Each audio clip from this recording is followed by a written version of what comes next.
নিশ্চয়কৈ ক'ব লাগিব যে মুখ্যমন্ত্ৰী হিমন্ত বিশ্ব শৰ্মাই খিলঞ্জীয়া বিৰোধী কাম কাজ কৰিবলৈ ইতিমধ্যে আৰম্ভ কৰিছে।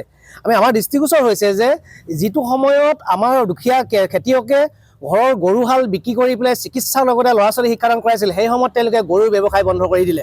আৰু দ্বিতীয় কথাটো হ'ল যে এতিয়া মুখ্যমন্ত্ৰী হিমন্ত বিশ্ব শৰ্মাই হঠকাৰীভাৱে যি আমাৰ যি গাহৰি পালকসকলৰ মূৰত মাধমাৰ মাৰি গাহৰিৰ গোটেই বেপাৰখন, গাহৰিৰ গোটেই ব্যৱসায়টো তেওঁলোকে থাইলেণ্ডৰ কোম্পানীক দি দিবলৈ বিচাৰিছে। দেখিবলৈ পোৱা হৈছে যে বড়ো, কাৰ্বি, মিচিং, আহোম সকলো জাতীয় জনগোষ্ঠীয় মানুহে গাহৰি ইতিমধ্যে পোহে। প্ৰতি ঘৰ মানুহত 2-3টাকৈ গাহৰি পাবই। তাৰোপৰি অসমীয়া মানুহে গাহৰিৰ ব্যৱসায়টো তেওঁলোকে নিবনুৱা সমস্যাৰ সমাধান হিচাপে তেওঁলোকে গাহৰি ব্যৱসায় কৰিবলৈ ইতিমধ্যে আৰম্ভ কৰিছে।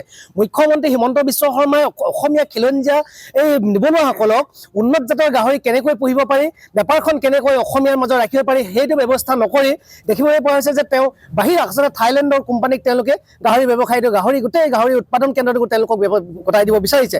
যিটো সময়ত হাৰিয়ানা, পাঞ্জাৱৰ পৰা গাহৰি আনি পেলাই আমাৰ থলুৱা গাহৰি পালকসকলৰ মূৰতটো মাধমাৰ মাৰিছিলে, তাৰপিছত এইবাৰ আকৌ তেওঁলোকে একেবাৰে গাহৰি যিটো খিলঞ্জীয়া গাহৰি ব্যৱসায়টোৱে তেওঁলোকে মুখ্যমন্ত্ৰী হিমন্ত বিশ্ব শৰ্মাই বাহিৰা কোম্পানীক দি দিব বিচাৰিছে। আমি কৃষক মুক্তি সংগ্ৰাম সমিতিয়ে তাৰ বিৰোধিতা কৰিছোঁ, যাতে অসমীয়া মানুহৰ গাহৰি যি উৎপাদন কেন্দ্ৰ, অসমীয়া মানুহক গাহৰি পুহিবলৈ যি সা সুবিধা দিব লাগে এইবিলাক যোগান ধৰক।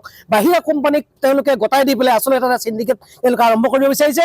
মুখ্যমন্ত্ৰী হিমন্ত বিশ্ব শৰ্মাই আমি ভাবিবলৈ বাধ্য হৈছোঁ যে পুনৰ এই থলুৱা খিলঞ্জীয়া এই গাহৰি বেপাৰীটো মুখ্যমন্ত্ৰীৰ পত্নী ৰিণিকী ভূঞা আৰু পুত্ৰৰ হাতত গতাই দিয়াৰ এটা প্লেন কৰিছে নেকি? কাৰণ দেখিবলৈ পাইছোঁ যে মুখ্যমন্ত্ৰী মহোদয়ে ইতিমধ্যে ৰিণিকী ভূঞাৰ নামত সকলো দিছে, শিক্ষা দিছে, তেওঁলোকে গোটেই ব্যৱসায়ীবিলাকে তেওঁলোকৰ ওপৰত এৰি দিছে, পুত্ৰৰ নামত অবাধ সম্পত্তি গোটাইছে। তাৰপিছত আকৌ অসমীয়াৰ খিলঞ্জীয়াৰ যি এই গাহৰি এই ব্যৱসায়টো তেওঁলোকে বাহিৰা কোম্পানীক গতাই দিয়াটো আমি বিৰোধিতা কৰিছোঁ। মুখ্যমন্ত্ৰী হিমন্ত বিশ্ব শৰ্মাই অতি সোনকালে খিলঞ্জীয়া বিৰোধী এই কাম কাজ বন্ধ কৰক, অন্যথা কিন্তু ২৬ৰ নিৰ্বাচনত বিজেপিক অসমৰ পৰাই উৎখাত কৰা হ'ব। কথা আমাৰ পালকসকলে ক'বলৈ আৰম্ভ কৰিছে।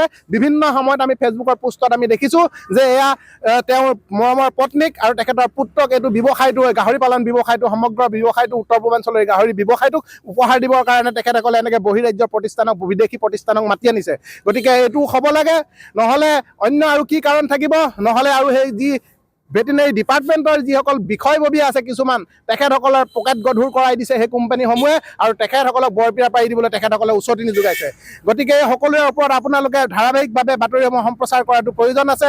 আৰু সমগ্ৰ অসমৰ সকলো স্তৰৰ লোকক আমি অনুৰোধ জনাইছোঁ যে আপোনালোকে এই জাতি মাটি ভেটিৰ কথা কৈ ৰাজপাত খাব বিচৰা এই চৰকাৰখনৰ যি চৰিত্ৰ, এই চৰিত্ৰ ওলাই পৰিছে, আপোনালোকে সকলোৱে প্ৰতিবাদ কৰক আৰু ইয়াক সম্পূৰ্ণ বিৰোধিতা কৰক। সকলো জাতীয় দল সংগঠনক আমি অনুৰোধ কৰিছোঁ সদৌ অসম গাহৰি পালক সন্থাৰ মঞ্চৰ পৰা যাতে আহক, সকলোৱে আপোনালোকে আমাক সহায় কৰক, আৰু সহায় কৰি এই থলুৱা হাতৰ যি এই পালন ব্যৱস্থা থলুৱা হাততে যাতে ৰৈ যায় তাৰ কাৰণে আপোনালোকে সহায় কৰক।